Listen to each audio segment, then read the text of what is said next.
دنیا کی زندگی کی مثال میں کسی ہے کہ ہم نے اس کو آسمان سے برسایا، پھر اس کے ساتھ ملا جلا سبزہ جسے آدمی اور جانور کھاتے ہیں نکلا، یہاں تک کہ زمین سبزے سے خوشنما اور آراستہ ہو گئی، اور زمین والوں نے خیال کیا کہ وہ اس پر پوری دسترس رکھتے ہیں،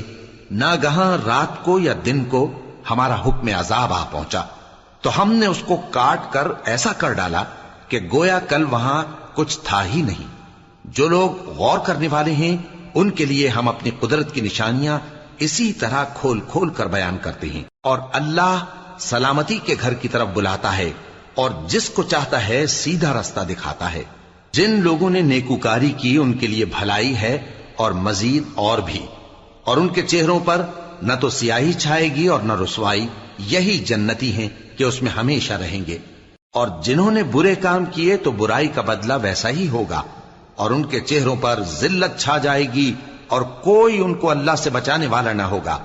ان کے چہروں کی سیاہی کا یہ عالم ہوگا کہ ان پر گویا اندھیری رات کے ٹکڑے اڑا دیے گئے ہیں، یہی دوزخی ہیں کہ ہمیشہ اس میں رہیں گے۔